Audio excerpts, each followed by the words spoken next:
Hello and welcome along to the Where's My Kit Bag podcast here, hosted to you by the three lovely media technicians of the Sixth Form College, Farnborough, starring myself, James. Me, Will. And me, Steve. And this week, obviously, we didn't have a film last week, so we're going to be talking about Game of Thrones. So a warning ahead of time, we're going to put it right at the end of the podcast. So if you haven't watched episode 3 of season 8 of Game of Thrones, this is your spoiler alert warning for some period later in the podcast. I think any Game of Thrones as well. Because I think what is discussed in episode 3 has detrimental impact on the entirety of the series. I'd agree with that. So if you plan to watch it, if it's like a summer thing that you plan to catch up with, also give it a miss. Though Lad Bible have probably ruined it for you anyway. So. Reddit has probably ruined it for you anyway. Otherwise, let's kick off, as usual, with any new TechNet updates.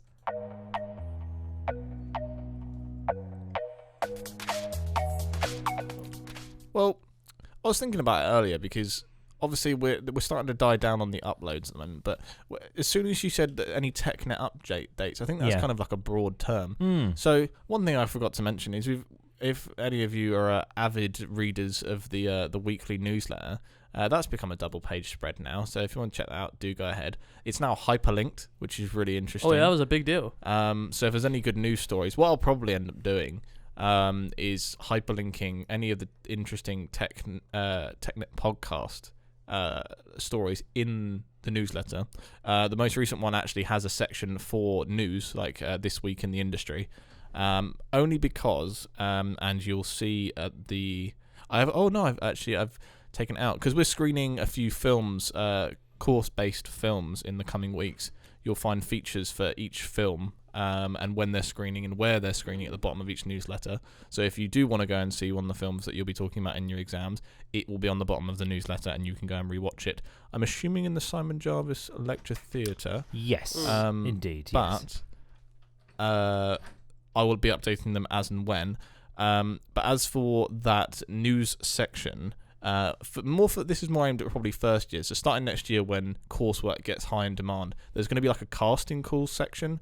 It was actually Nick that suggested doing this, and it's actually a really strong idea. So what you can do is you can email into us or come and chat to us and say, hey, I'm shooting a film over half term. I'm going to need a couple people to help out because it's going to be quite a big shoot. So if you really want to get some, stuff in your portfolio as a crew member, might be something to be interested in. Or if you want to dabble in more of the acting side, or you want to just help some people out, the casting call section, I'm really hoping will take off next year because it will really help everyone out. And, for those applying for uni, if you can be working on 3 or 4 films, even as just a camera assistant, or be probably a runner on the smaller crews that'll be kind of be going out and filming, power to you. So yeah, the newsletter's coming along. I'm kind of filling space because we don't have an upload, but that's because Fleet Film is in preparation. That's Fleet Film on June 17th. Correct, yep. So we're doing a lot of work towards that. Shout out to the students that are also working on it. And obviously awards are still coming along quite nicely. Again, can't share all that much about it, but our kind of TechNet video upload time is kind of being taken up by that. So I'm hoping, when you think about how much a TechNet video is worth each week in regards to view time, by June 14th, is that when? Yep. Cool. That Friday, yep. Nice. That Friday, when you all come to awards night, you'll all see where the hard work's been going. Oh, yes. So, yeah, look forward to that. But I think each and every week I'll kind of give you an update with what is going on within us as a department. I think we'll definitely try and get some videos out, but as it stands, we don't really have a period free, do we? No. In terms of being able to generate some content. We've got stuff planned and ready and scripted. It's just getting around to actually getting it back out there. So keep an eye on it. I mean, this is probably the best time to come forward if you do need anything done that you think will be beneficial. So if there's any specific video ideas that you'd be like, I'm shooting over half term at the end of May, I'll be editing, etc., and you're like, this is a technique I'm looking for, let us know, because obviously we've got the ones in the pipeline, but if there was one that was of higher priority, we could take a couple periods out for a day and get it done. So yeah, that's the update on TechNet Nice. in general. I think I might rebrand this to just a TechNet update. Yeah, I think that's So the it way. incorporates all things. Yeah, and I you think- can talk about your newsletter, which is I think- fabuloso. Yeah, because that doesn't take me that long at all, and it doesn't mean finding studio space, because a lot of that space is being taken up at the moment. So just rounding up the news in that week is also a good thing. But it's actually how you introduced it, is saying the way you said any new TechNet updates. I was like, that's quite broad. So Yeah. I'm gonna tackle it that way. I'm going to call it now latest TechNet news. Nice. There you Yeah, go. it is TechNet news. So Does that mean you want a new TechNet jingle that No. sounds more like like a newspaper nah. almost that's kind of like thing? that's like our ringtone, Yeah. isn't it? Like Yeah. if TechNet was a person, if you dial them up, that's what's going to happen on their phone. Hang on, let me ring TechNet. Hello, this is TechNet like speaking. sounds a bit like Skype, doesn't it? A little bit, yeah. It has some originality Boom, to it. Boom, boom, boom, boom. The kind of Skype noise. That's a very terrible impression Maybe of Skype noise. but Maybe I'll it can take evolve each year. We challenge you to send in your best Skype noise. Yeah, email technet@frontproductions.uk attached with your own Skype noise rendition or your own rendition of that TechNet. That's Oh exactly yeah, what I was about to say, yeah. And then we'll make like some kind of mass montage of like 11 people singing it all at the same time. all max volume peeking through your Brum, headphones. That would just be disgusting. Those to memes listen that to. like burst into those Oh yes. deep fried memes. Oh yeah. Oh my days. But yeah, otherwise lots of award stuff on the horizon. But we can't tell you anything. No. It's all a secret. It's first to me as well, being the other side of the glass. I know. Essentially. I know. Which is quite nice. I'm enjoying it. It's been a good, good journey. I sound like some awards veteran. This is my 7th award. Yeah. I've done this I before. think it's my 4th now. Crikey. Yeah. 4 already? Yeah. And I'm in my rookie year. Rookie. Oh, God. You're Rookie of the season. He's TechNet Rookie of the Year. Yeah. He's just been drafted. Oh, God. Oh, too much American football. Maybe we need to add a sports section now just to appease me and Steve. Yeah. It'd be a whole podcast about American football. I'd do that. What, I'd America? 100% What, my F1 and American football? It'd be quite Well, a niche It'll be market. very niche market. Half of it's F1, half of it's American football. Or we intertwine and make some weird, crazy sport. Anyways, so, Mr. Will Devereaux, I hear you have some tech news. Oh, yes. All right, back onto the tech news segment. Actually, the first couple plot points in the segment this week is coming from you, James. I know, how rare. I contributed. You spotted some of these ones. These ones I was having a look around earlier. I didn't even spot these ones. So, as a homeowner and an owner of Virgin Media yourself, I do, yes. what do you think of this massive VIP bundle? VIP bundle. The The very VIP the very VIP bundle, which give us a bit more detail on what they're offering as a package. So, for the hefty price of £99 a month, you get 500 meg broadband. Wow. That's pretty quick. Which is prepaid. That's 5 times faster than Now, my broadband. Who would need 500 megabyte broadband? 5 of me in a house at the same time, which would cause a world collapse. I mean, like Steve, you were saying off air earlier, like streamers and things. Yeah, I mean, I don't know. It's a lot. The reason I'm stuttering is I just popped into my head, because one thing to note is we've had a busy day, so I haven't actually looked at any of what you guys are talking about. So you've literally, prior to hitting record, Bam! have let me know. Isn't your internet speed dependent on what your area can provide? So say you pay $99.99 for this 500 meg. Yeah. But surely your area could only give you a set amount. That is why they do say up to. Oh, when they because mine's like up to 250 meg, but I'm only getting 30 meg, which I'm more than happy with. It's amazing. So no, because that 250 meg is the speed of connection between you and the box, not necessarily your download speed. So you'll never ever get 250 meg a second ever. It just would not happen. Because I've got 100 meg, and like the highest download I've ever had for like doing a game update or something was about like 16. I was like, oh, 16. Oh, yeah. Because it's almost like 10% basically of Makes what sense. your kind of thing is. But so I'm yeah, one of those, it's really weird how they calculate. But when you do like the speedtest.net thing, and it comes up as like 101, and you're just like, I will never see mine that. doesn't. Really? I'm with Virgin, and apparently I've got one of those. It might be the 128 boxes, not 250. I could be 90, but I know it's over 100. One of the boxes are. But when I do those tests, same with PlayStation and my Switch, it goes to about 30. Download speed, but no, that's great for me. I'm more than happy with that. That's pretty good. Yeah. Steam give me around the same as you, around an average of 15, which is amazing because as we were talking last night when I downloaded the F1 game, it took me under an hour for a 30 gig file, which is great. Good. That is pretty good. Really nice. But yeah, otherwise, the other than 500 meg broadband, you basically get everything else they offer. So you get over 300 channels. You get Sky Sports, you get Sky Cinema, BT Sport in 4K. You get kids stuff. You get 2 V6 boxes. You get inclusive anytime calls to selective numbers. Everyone's favorite. Because everyone has a home phone nowadays. You then, I think, you also get a Virgin mobile SIM card as well. I'm literally reading on the website right now. So yeah, and then you get obviously the 500 gig fiber. I personally broadband. don't pay for BT Sport or Sky Sports, but don't they charge like ludicrous amount a month for those services? Yeah, Sky Sports, because obviously I am a fan of watching the football, and I obviously looked into getting Sky Sports when I got my place, but it's about to get to the package that's got Sky Sports included, because no, you can't just have Sky Sports and broadband. No, you got to have it with a telephone line. Then you got to you got to have it with a phone contract now. You got to have it with line rental now. You got to have like 10 channels that you'll never watch in Spanish. What sort of price were you? So the Sky Sports on its own, if you just get it through Sky, is about £35 a month. Oh, so that. And then BT is similar, right? BT on top. If you're a BT customer, it costs less. But if you're not, it's like 10 to 15.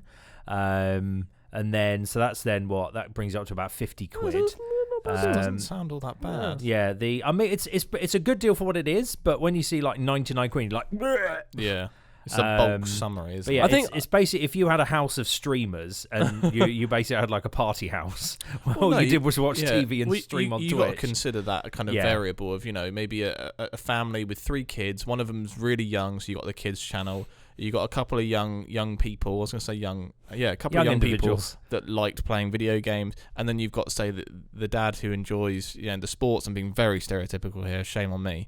And then all the series just sitting there waiting for the family to watch. Essentially, there's a bit of something there for everyone, and as you say, with all the different packages collectively, it's not terrible. Although after the 12 months, it goes up to £139 if you don't change your contract. There you go. That's the catch. But looking on the website, I did like it's kind of got new fastest fibre. It's got intelligent Wi-Fi. You get 2 V6 boxes and a dedicated support team. Or somebody just sitting in your house under the cupboard. You only stay on hold for Hello? 2 minutes. Yeah. Honey, the Wi-Fi's broken. Don't worry. Jerry's in the closet. I open that closet. Jerry's like, hello. Hi there. I can fix it. Being done. So everyone gets a Jerry in the closet. That's where all the megabytes lost to go in. Jerry's taking Jerry's bandwidth. What is he doing in there? Well, when I used to work at Vodafone, we used to have to sell broadband packages, and something that other providers can't do, I'm pretty sure Virgin's the only one, is that they can't offer higher speeds. They can't offer anything like that because the cabling doesn't support that. Yeah. And Virgin's the only one who has their own cabling. Yes, they have to have it installed and stuff, but if you want higher speeds, anything over, I think it's about 75 is the highest you can get on the normal fiber. Yeah, if on copper wires, the highest you can go is about like 50. Yeah, something around there. So and as the size of files get bigger, as generally file, everything just gets a little bit bigger. I don't think they're going to cut it, are they? It'll be either they restructure the whole thing so they can support more, or Virgin's just going to be like, just have as much as you want now. So that's quite interesting. The next one coming up, we got Motorola are getting back in the game. So a few YouTubers I watch have been talking about this. Shout out to Dave2D, really, really cool YouTuber, talks a lot about tech. They are going the opposite way with the folding phone. So we talked a little bit about the Galaxy Fold and like folding phones in previous episodes. And what people have been doing so far is having sort of the average size phone we got right now, sort of like 6-7 inch phones, and then folding it out to a tablet size. Motorola doing their classic, they're going to go back to the flip. So they're going to go from stick with the same form factor that we're already used to, but smaller footprint in your pocket, which I'm all for personally. Not only that, the technology they've come up with is really clever. So in the Fold, there was a lot of talk about the crease in the middle. Yep. And that was because the screen physically can't fold shut flat. Well, in the Razer phone, because it's flipping over itself, they've designed it so the little bit at the back where it curls around in a sort of like C shape actually recesses back into the phone frame. So they don't actually have to put a crease in the phone display. And it closes completely. So in the Galaxy Fold, you actually can't. It's really, when you look at it, it kind of like triggers you a little bit. There's that little gap at the back, and you can never fully close it shut. Yeah. But in this, it's an actual like sort of clamshell design. So I'm really interested, to be honest. Price wise, we have absolutely no idea. Spec wise, we have absolutely no idea. But they've patented the design. So I know there's a lot of Razer fan people out there. I personally had some Razer products previously. I think you did as well, James, didn't you, back in the day? I loved my Motorola Razer They just V3. didn't die, did they? I'll tell you what, I still own it. It still works. There you go. Wow. It still works. Although it takes the old fat SIM now as opposed to the mini tiny nano SIM they have nowadays. Yeah. But I do like how they're calling this new one the Razer V4. I'm like, that makes me satisfied. That they're calling it in that way. Do you reckon there's anybody with a V3 just waiting? Yeah, just like, here it comes, please. I could just about browse. They've been like doomsayer. They've been speaking about it this whole time, but nobody's believing them. Like, it's coming. Everyone's like, oh, shut up! I just stick my Samsung. Here it is. It genuinely looks like a Motorola Razer V3, which I'm really happy about. Without a keypad. Yeah, but I'm quite happy about it. I really want to see a review. If when it comes out.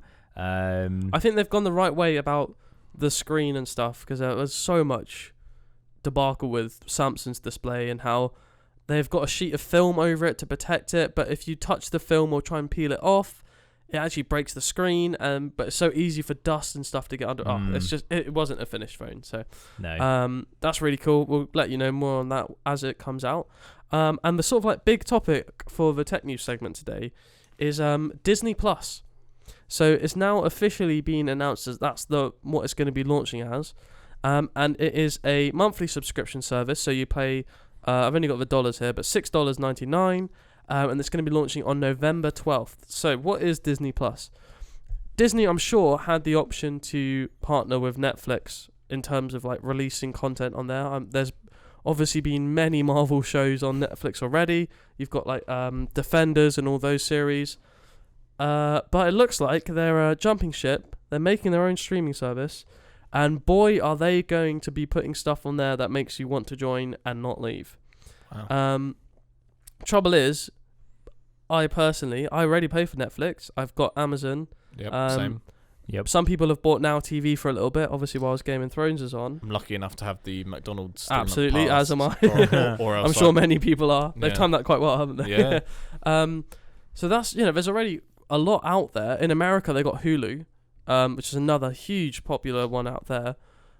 And Apple are about to release one, which is going to have exclusive content. Oh. Disney's releasing one. There's loads of people now sort of going up. And the more you think about it, the idea of the streaming service, Netflix, was like, I'll just pay a monthly fee. That's, I don't know, a fifth of what I'd pay for normal TV. And look at the amount of content I got. But now people are saying, well, actually, the cost of stuff is probably going to be the same in a couple years' time if you're going to want to have show.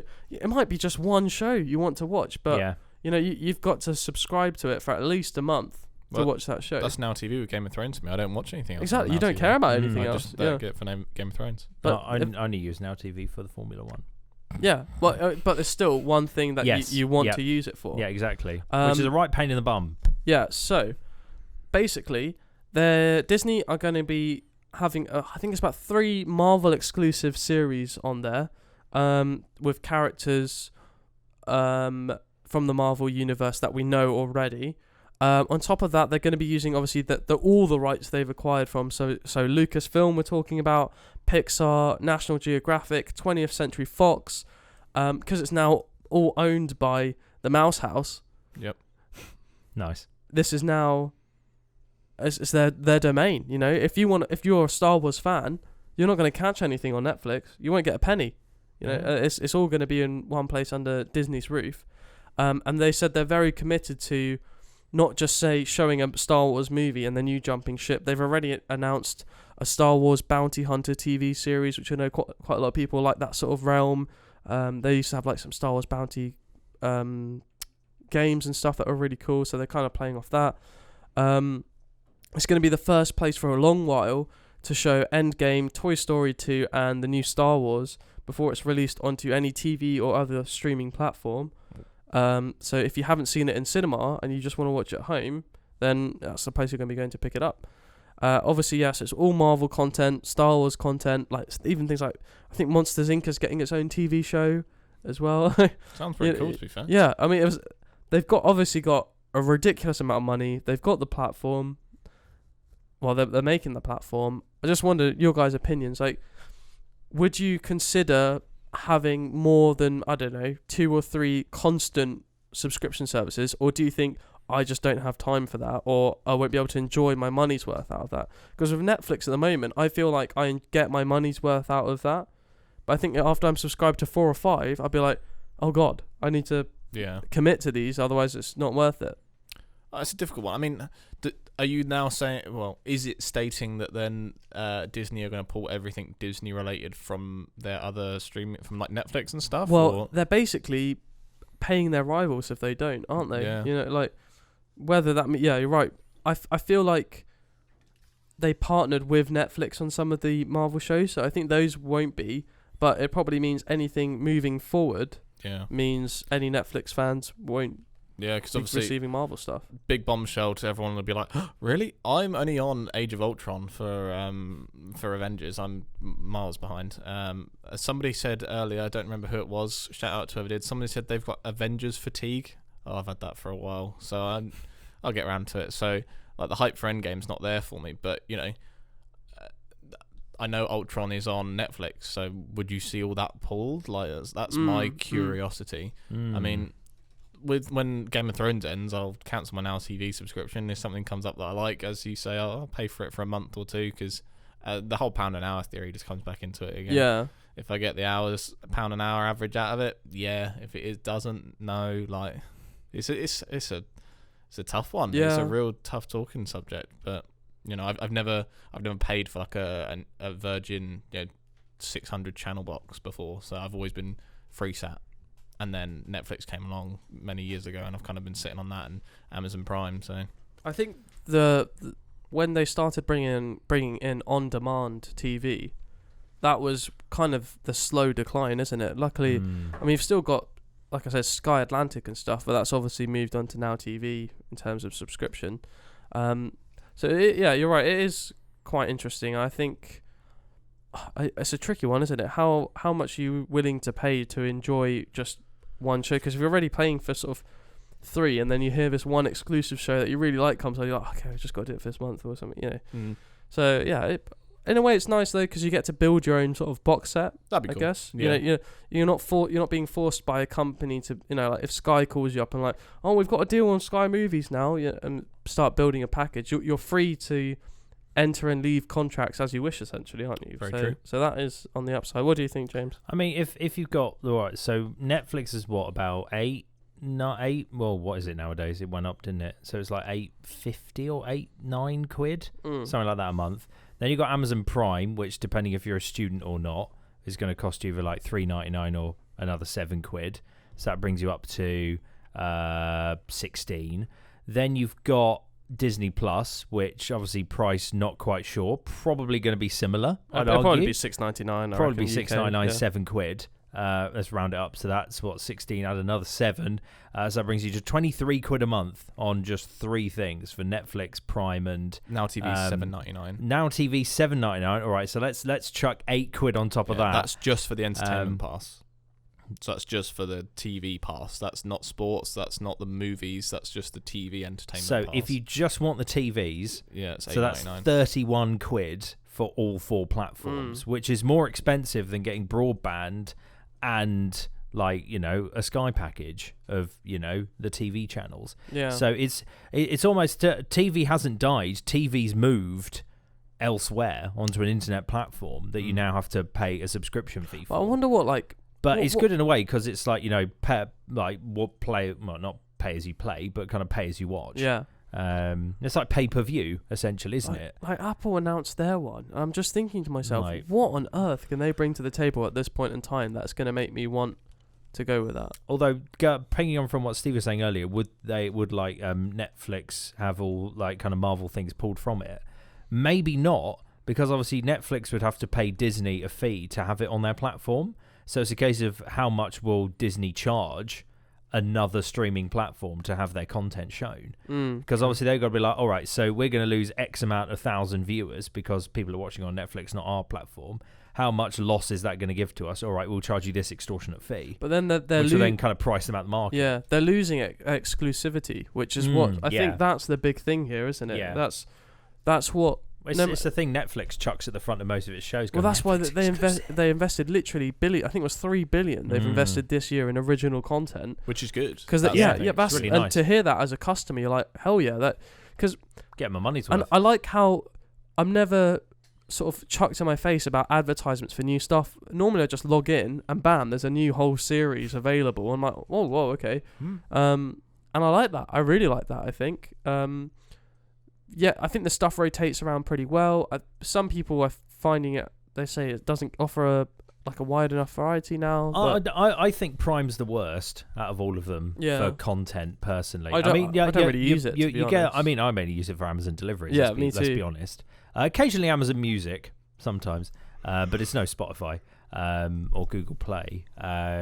So I think Amazon Prime's got the biggest gap to catch up on with Twitch for Prime. me. Twitch Prime as well comes hand in hand. Yeah, with that, Twitch Prime. If obviously Twitch is your I think game. Amazon's okay because they don't just offer video. No, there's like a big there's a big thing. For them, it's like, yeah, we've got enough money to buy some exclusives. It probably earns them some good revenue. Yeah. But I don't think they're not really pushing it as. I mean, I'm so happy I count as a student. Yeah.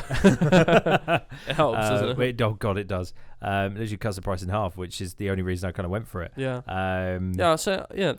Interesting topic. Yeah, I think it's I'll be really interesting interested times. This time next year to see how Google Stadia and all these sort of streaming services come along. People have so many different direct debits coming out. They'll just be like direct debits here, there, everywhere for you'll direct debit your house.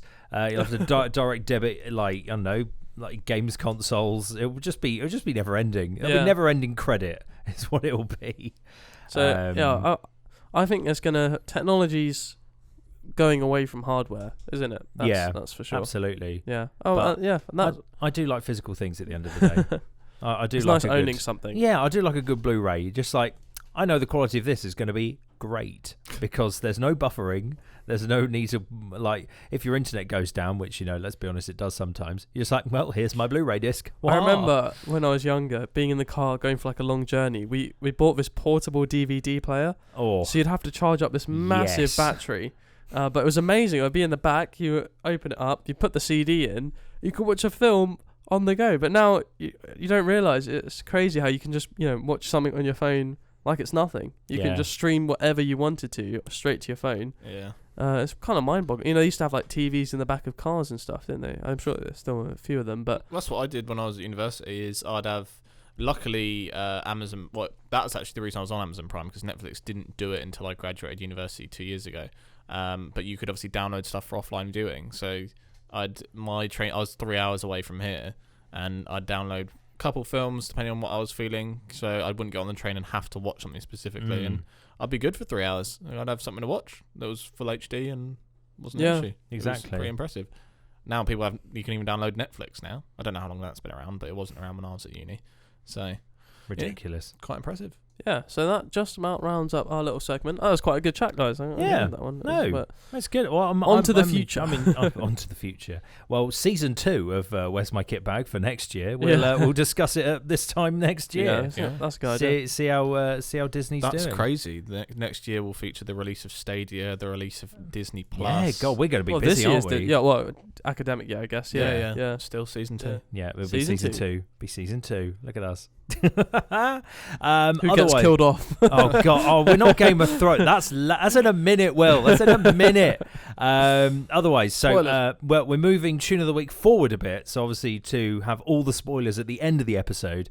Yeah. So obviously if you're listening on the YouTube platform, you can pause it at the right point so nothing gets spoiled for you. Or were you going to quickly slot in next week's film of the week prior, because it won't take us long to introduce. Yes, we will. We'll do Tune to... of the Week. We'll do that. Steve has a challenge for me and Will, which isn't Game of Thrones episode 4, although that's what I lobbied, and then I was laughed away. I mean, we could always, we'll have a special Game of Thrones section. Yeah, well, there's only 3 weeks left, so that's true. We probably wouldn't. No, I think this is a specific episode which is worth talking about. Ooh.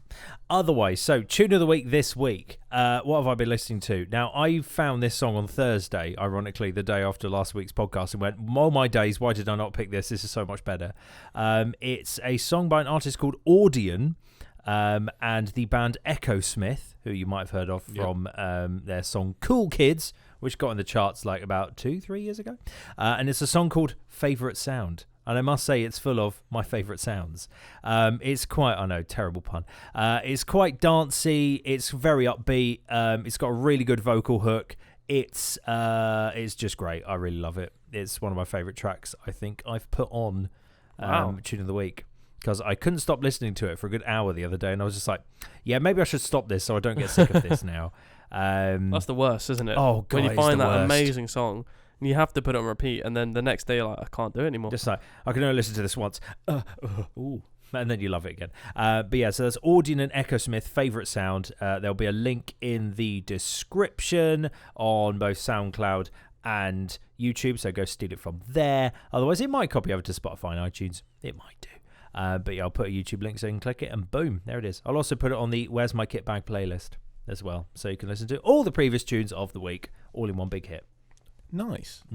It's very good. I recommend. It's quite housey. You still need an introduction to your segment, don't you? I do. I need to make one. I mean, I've got Tune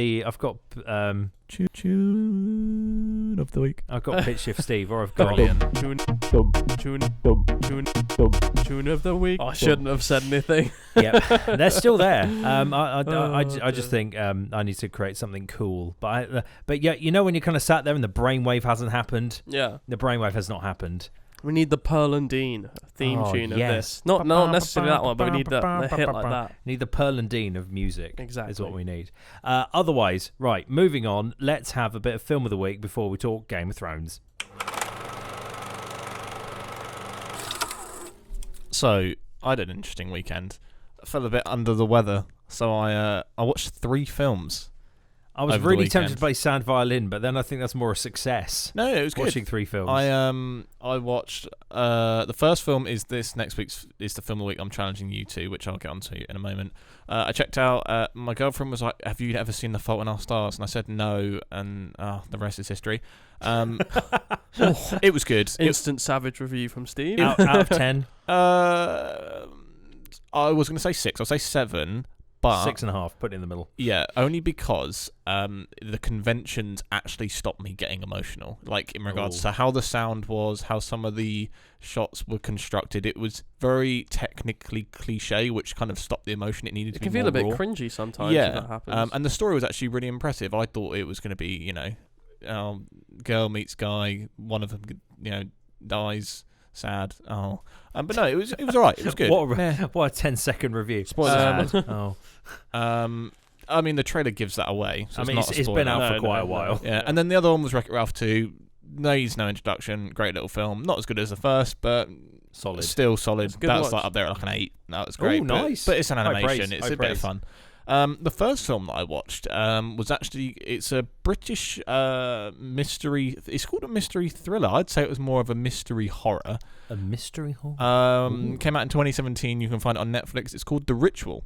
And I originally saw this really pushed on social media a couple of years back, early 2017 actually, and I personally didn't really like its social media push. It was very Paranormal Activity style of trying to make it onto social media as like short videos.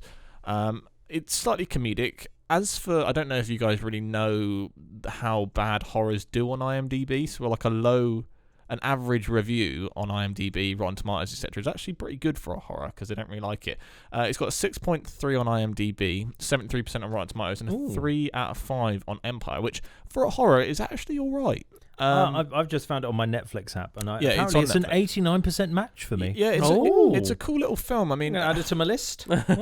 It's interesting. Personally, I think its arc is when I say talking about what is similar to Old Boy in regards to how it takes on somebody's emotional burden with like guilt and regret, and I'd say it is arguably a coming-of-age story, but it's more of how people, even our age, deal with maturity. And it's really interesting. I really enjoyed it. And there are times it doesn't take itself too seriously, and there's other times it really pushes strong horror conventions. I mean, it's not perfect, but I like British horror. I think it's quite good. Definitely worth a watch. What would you give it before we watch it in terms of a score? Just to gauge your opinion of it. I'd probably say a 7.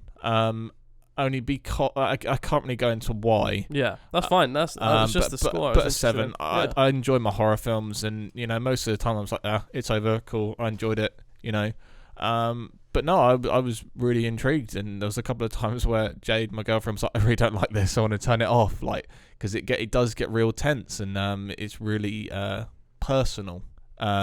To the protagonist, which is really sweet, and made me ask a lot of questions about myself, which you'll see when you watch it, about why, and with it being British and the cast that's in it, I related to it quite personally, which could have had a significant impact. But check it out. It's interesting. It's an interesting film.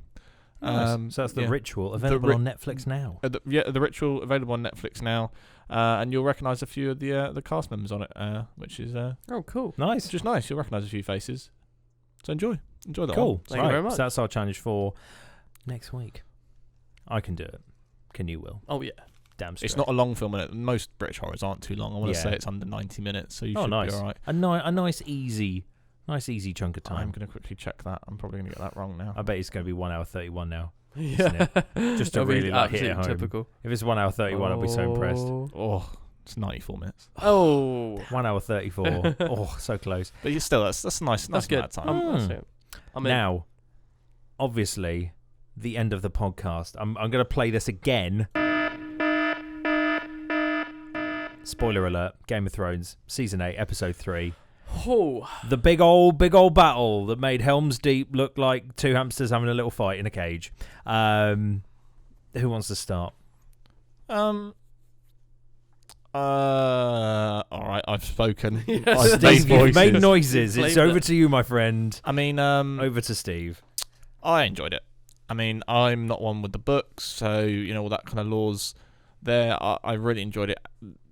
Cinematically, oh my god, it was incredible. A lot of people, I was aware of the lighting issue, so I did take these things into account. So I started watching it about 9:30 at night, curtains drawn, all lights off, so I didn't have any issues with not seeing any of it. And yeah, so I was fine with that. I thought it was shot really nicely. There's a few like kind of plot holes, lore holes that I had an issue with. But upon further inspection, i.e. hints at prequels and stuff, I'm actually really happy with the way it panned out. I mean, yeah, I loved it. I thought it was really solid. As a lot of people have said through social media, that they just kind of sat there and actually watched the entirety of the credits. And that's why I did the same thing. It was, really, really powerful. And, I'm one of those people that I've said it from the end of season 7. I'd be more than happy if everyone just died by the Night King's hand, because that's real raw Game of Thrones. As soon as I watched Ned Stark die, and I was like, oh my god, like they're that savage. Killed I Sean think that's how we should tackle this. I think we should tackle the episode chronologically. So let's break it down into 3 acts. Let's break it down. Let's break it down. So let's go from Act 1. And we'll say, Dear one. Dear one. Act 1 in the big Game of Thrones house. Winterfell. In the big Winterfell house. Sansa is sat in the crypts. All right, so obviously we'll bring up any like thoughts, issues you have, and stuff like that. Overall, anyway, just quickly I really enjoyed the episode, like you, Steve. Yep. There's a lot of things that I was like, I think I got frustrated at while I was watching. Oh. But I think we kind of agreed on a few points, so we'll get into that later. Yeah. First thing for me was the Dothraki charging in. Oh, such a gorgeous shot though from above. It was freaking awesome. But yeah, go on. Why? Yeah, I'm with you on that. That's there was no kamikaze. incentive. Although the Dothraki did in previous seasons prove that they do love to just charge in willy-nilly. When they can see their enemy. But I mean, maybe their eyes are better than ours. Yeah, and maybe they have carrots. I mean, yeah, they've eaten a lot of carrots. They've got flaming, like, swords or like scythes or whatever on earth they had. But yeah, I mean, for me, that shot when you obviously got John, you got Danny kind of looking over the battlefield, and you see that big light arrow charge in. I'm just like, oh man, if you freeze things it, are hitting the fan. If you freeze it, apparently they said they tried to make it like the shape of a dragon. I mean, yeah, a little bit. But for me, it looked like a Reddit upvote arrow. But I'm surprised they haven't made that a thing. The only thing I found with that was it took me out of it a little bit. Do you know when they all burst into flames? It's amazing. It's incredible. Did you see any of the actors' faces? There was a lot of fire around them, and a few of them were visually uncomfortable with it. And it almost took it out of it a little bit because a few of them, with their long hair, their long beards, they were looking around them constantly. I've got hairspray on. There is a lot of fire around me. I'm wearing wool, and obviously that's the inner filmmaker in me looking at their faces in that regard. And of course, I'd be slightly nervous. I'd be interested. I've not seen the feature, featurette, but I'd be curious to know if there were any fire extinguishers pulled out, because my first thought was somebody's hair's going up in flames. Because I mean, whoever is in their pyro department must have had an absolute dream day. It's just like, okay, you see all this, set it on fire. He's just like, yeah, he is. Pyromaniac. Yeah, so obviously had that bit. Yeah. Then the battle starts, and obviously they're incredible. That feeling, that sort of claustrophobic feel. I thought it was really good. Some of the camera movement, it was kind of, for me at points, it was hard to know who was killing who, but I think that's the whole point, isn't it? Right? Yeah, in terms of the battle. It's trying to make you immersed in that, so that you feel as disorientated Which as I they thought do. Was fine for the battles on the ground. Yes. However, with the dragons, I think that was almost pivotal to the enjoyment of it, because I had at times I was like, I have no idea. It was not until you saw the rider of the dragon that you kind of really realised what was going on. Whose dragon is this? So when they were fighting and clawing and stuff, I spent more, rather than enjoying it, I was spending my time thinking, what am I watching, rather than sort of like enjoying the scene itself. Because we talked about it earlier, didn't we, with when they break down the wall in previous episodes, that dragon was visibly more decayed. And I think if there was some way, I know it's slightly referencing the World of Warcraft Frostborn Vanquisher, to be specific. Ooh. There was they were almost glowing blue. There was like a blue essence about them. Yeah, just something like that would have been useful. Just like frayed flesh, so the blue kind of glowed through it in some way. I mean, if you've got blue eyes, I mean, surely that's cheap. When you breathe blue flames, there's going to be something in there that might, as you say. I'm with you on that. I think I was surprised how well restored the dragon was, which was odd. So I'm with you on that one. Yeah, and then obviously we had the battle on the ground, and for us when we were watching it, it got to I think it was about 30 minutes in, and they'd already reached Winterfell, and you think, well, hang on a minute, there's there's still another 60 minutes of this episode. What on earth is going to happen? Obviously, I think that's when it kind of shifts into the next act, isn't it? When they actually start breaching Winterfell, and obviously you've got them climbing up the walls, and obviously Arya then sort of shows us for the first time some serious blade handling skills. You've combat abilities. You've got Sir Davos, who just sort of stands there in shock. I think that was my favourite shot of that episode. Is he just stands there and looks at her, kill, I don't know, about 10-15 of them, and then carry on going, and he's just like, all right, better get going, better start. It's kind of like he wanted to stand there and just be like, yeah, well done. Yeah. Nice. Keep going. And then obviously they start breaching the walls. They come over. At this point, somehow Sam is still alive at this point. Samuel Tarly. Well, he's already bloody got days. 2 people killed. You know, how is he still going?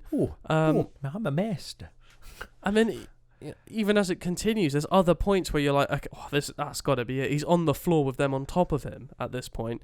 You know, like, he's gone. I mean, I think he is definitely one of the. A lot of people are saying there's characters that feasibly, with that many White Walkers around them for that period of time that they're suggesting, how? Yeah. You know, that's because I know everyone would say plot armor. That's the sort of term going around at the moment. His name escapes me, but the current Lord Commander of the Night's Watch, that scene with him and Sam Tarly, when he dies, it would make sense for Sam to die as well. But I'm with you. He stopped and stared a bit too long, and you can do that with human versus human battles, but when you're against, you know, World War Z zombies of sorts, because just don't run out of energy. Yeah, you would be mauled. I mean, the reason I say World War Z is because I've really enjoyed the piling up of the undead. Yeah, that was crazy. It was really like a wave of them coming towards you. I'm really happy they did that as well, and didn't shy away from what World War Z did. Obviously, they had Lyanna Mormont, where the giant scene. Yeah. Where you get picked I really up. thought the giant was going to bite her head off. Well, really did. I was just like... I was like, here we go. It was almost Attack on Titan-esque at that point. But you hear her, like, bones crush. It reminded me of the Viper and the Mountain, that scene with the skull crack. Oh, God, that's one of the... and then she spikes him in the eye. Oh, that was a... That was what I wanted. She went out in style. And it was really interesting, the featurette. They casted her to be in one episode. Originally, really? Yeah. And they after her performance, they're like, we got to keep her. We'll keep you on. People are saying to name schools after her. Literally, that was a lot of the jokes on social media. Is that when I was looking through comments, yes, they weren't the most credible social media sources, but literally, Mormont was one of the most popular names of people being like, amazing, literally amazing performance. And a few of the comments were like, yeah, there should be primary schools named after her. Mormont High. Yeah, stuff like that, which is quite funny. Oh dear, that was really cool. And then obviously we get the shot of the Night King. He gets knocked off his dragon. He lands on the ground, and then Daenerys breathes fire onto him. Not Daenerys herself, the dragon. The dragon. And is it Dragon or something, or I can't quite remember. Yeah, dragon. We get the burning fire shot, and then obviously we get that classic linger around too much, and then you know what's coming. He survived. How he survived, we don't know. Apparently, things like this might be addressed in a prequel coming up. Prequel series next year. This was my biggest complaint, because I was aware that dragon glass was made with dragon fire. I don't know the full story. Probably someone's like, Game of Thrones noob, whoever's listening. But I was like under the impression of you need the ingredients to make dragon glass, and one of them being the very rare dragon fire. And fire against ice, etc., etc. It didn't make any sense. Somebody who said about it being another White Walker, was it you, Will? Somebody else said about if that scene had been with another White Walker and it had worked, that would have been so much more powerful. Oh yeah. Like a weakening, like a plot hole. Because they had all those generals, didn't they? Yeah. That they could have easily like killed off during the battle to help raise their odds. Yeah, because then undead would have crumbled to dust, and it would have been like, oh my god, it's working. By that time, the Night King could have already been near Bran, so it would have been too late. I think it would have made so much sense. I can't remember. Was it in Hardhome where Jon kills one of the generals, and then there's about 10 or 20 that crumble around him? Yeah. So he does. They know it sort of works, but like you said, he wasn't weakened or affected or anything. I had a crazy idea. I was like, well, what if he originally is Targaryen? Yeah, because A riding a dragon, B survives fire, just like Daenerys. Because obviously back in, what was it, season 5 or 6 or something, where we see the Night King created, having like dragon glass thrust into his heart. He doesn't have the classic sort of blonde hair or anything. No, but obviously he's just an unknown person that the Wood people captured. So I mean, he could have been a Targaryen. No one knows. Yeah, Steve just made a very valid point. Actually, Jon doesn't have white hair. No, it's true. Yeah, because his name's. I was going to try and say his name. I can't remember what it's called. What's his Targaryen name? Aegor. That's it. Yeah, interesting. Very interesting. Yeah, so I'm sure we'll get some sort of origin story. Apparently, he's like 12,000 years old at this point. Yeah. The Night King. Something ridiculous. So that was quite interesting. Daenerys narrowly dodges a spear thrown at her again. Yeah. Standard. And then Jon, obviously, that shot was awesome. When he gets a sword and he realizes, hang on, this might be my one moment. And then that's when he casts the raised dead around him. I thought that was brilliant. I loved that sort of shot. Because However, you really had that thought that John is screwed. John Yeah. is screwed. He's so he surrounded starts, by dead. so he starts He's gone raising. down. He raises a couple. I mean, you look and it's like, I don't know. It seems like hundreds around him, and he's here fighting them for. There's a cutaway, isn't it? Yeah. There's a cutaway to the crypt scene, and then it comes back, and all of a sudden he's saturated the market a little bit. And it's like It's just him versus like 5. Yeah. It's just like, huh? I wonder if he did some like sort of whirlwind Whirlwind. attack. Yeah, just that was a bit. A bit. I don't want to say far fetched, but A little bit. Yeah. There's a bit of a like escape hole, and then obviously Daenerys comes down. He suddenly realizes he's gone for Bran, and this for me was probably the most powerful bit, was when Jon's quest to get back to Bran.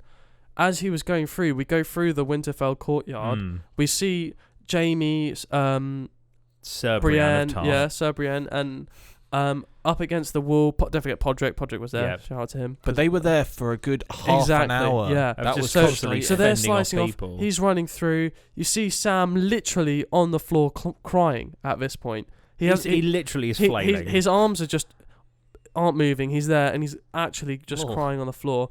And there's White Walkers around him. Jon looks at him, and in any other circumstance, without a doubt, he would have gone to him first to save his best friend. But he knows there's something more important at stake, which I thought was brilliant. He just runs straight past him, obviously straight into the path of as I call it, the Blue Eyes White Dragon. That's what I call it. Huh? That's my phrase. Yeah, well, that's what I called you've it now during the show. stolen my phrase. Fantastic. Blue Eyes White Dragon. That's what we called it during the episode, didn't I? Yeah. Yeah. Blue Eyes White Dragon. And then you go. and then he can't get through, and you think at that. I think Now at he's one dead point, too. at that one point, that was the moment where I thought, if they're gonna do it, this would be it. This would be the bit where you'd just be gets like, blue flamed. they could all go, and it's the dead versus Cersei. That's what it could have been, and I think in my mind, I just thought at that point where like Brienne and Jaime were against the walls, like there isn't an answer to this. They're dead now. Oh, and Giant's Bane. Giant's Bane was still swinging. Oh yeah. Oh, Tormund. Tormund. Tormund was still swinging. Probably like Brienne. Oh yeah, he was on top. He was on the top of that pile in the featurette. It was hilarious. He was like, I just stood on top of the pile. I said, if any one of you suckers want to try and take me down, do it. And they ended up doing like 14 takes because he kept getting rugby tackled, and it looked like he died. So they had to keep doing it until the shot he got where like he was standing up doing it, which is quite interesting. And then obviously the very, very controversial ending. One thing to note before that, Yes. I loved the little interaction with the Hound and Arya. I loved that with when he literally given up and he didn't care, and then Arya slides down the roof and he chases after it. I loved that. I thought it was really nice. It's a nice character interaction that was arcing very nicely. Yeah, I enjoyed that. I thought it was a nice little side story. Yeah, that was my only comment. Yeah. So, thoughts and opinions on how he died, how quickly he died. He being the king of the night. Yes. Well, I had this theory the whole time with the dragon glass and the shattering, etc. And I said to you off podcast about the raining arrows of dragon glass against them would just shatter them, and then everyone would crumble to dust. Great. So I was slightly satisfied with how it panned out. Yeah, I mean, I'm satisfied with it. I mean, my only confusion was why the generals died. Because I know if you kill a White Walker, the undead that were raised by said White Walker are also vanquished. But did the Night King raise those generals as well? Well, he's the first one, so by proxy, he would have. I guess that makes sense. I think he's the sort of linchpin. Yeah, because I thought the arc would go somebody like Arya would kill one of the generals, notice that they crumble to dust, and then go for the Night King. But obviously, it happened one step ahead of me. One theory that I had found really interesting was that maybe answered the next episode. Did you think that she used the many-faced god to get there, to get into that situation? I don't know. That's the thing that people are sort of saying. Some fans originally thought she jumped down from the tree. There's the argument as well. Kept it, but when they show the behind-the-scenes featurette, it's clear that she gets kind of thrown from behind. I don't know. how did he notice her jumping, but none of the other ones? What, to turn around and catch her? Obviously, yeah. Which was quite obviously like a bit of an interesting plot point. But how did she leap over all of them? Like, obviously when obviously Bran, obviously in his infinite boredom, was just like, "You've been a great friend, Theon," and obviously Theon basically went to kamikaze himself to try and take him down. Obviously, should have gone for the javelin throw. I thought clearly, I'm with you on that. Obviously, should have gone for the javelin throw, but then that would have been quite a cool scene as the Night King like dodges it, catches it, throws it back, stabs Theon. That would have been cool. Which would have been cool. But obviously, when Theon charged at the Night King, none of the other White Walkers nearby did anything at all. I think that was a dramatic effect. They didn't even move. Yeah, but that could also then prove that when the Night King's doing something, they just like stand and like he can either do an action or control the army. So foreshadowing. So he can either do one or the other. And then obviously Arya went like full like airborne. Yeah, although the shot before, you literally see Theon like almost unable to stand, and I think for the Night King, it was absolutely nothing to him. It's a man alone's man. Man as in the term the human race is barely enough to face him. So one guy who's sort of on his literally last breath, I think he didn't need anything else. He wanted the just of it. But yeah, there was other things like obviously the ice dragon had blown down the whole, pretty much a massive hole in the wall of the north. In the battle for Winterfell, it kind of knocked down a wall. I think that was it in terms of like the damage it inflicted. I mean, it scratched up the dragons a bit. Yeah. And then obviously like the bitten dragons. in the neck. The dragons were apparently, if they were fighting, they didn't really show it for half the thing. I mean, I think the CGI budget was depleting rapidly with fire, so they couldn't really use the dragons as much. Yeah, so half the battle you think, well, hang on, where are they, sort of thing. Yeah, it was.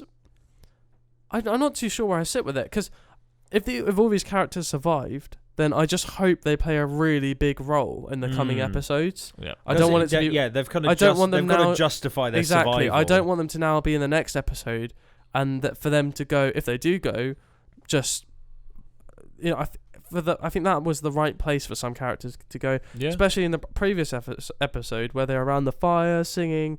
It seems people's narratives are drawn to a close. Obviously the sort of big deaths, we had Jorah Mormont, who died sort of exactly how everyone was sort of expecting, going down swinging. Oh yeah.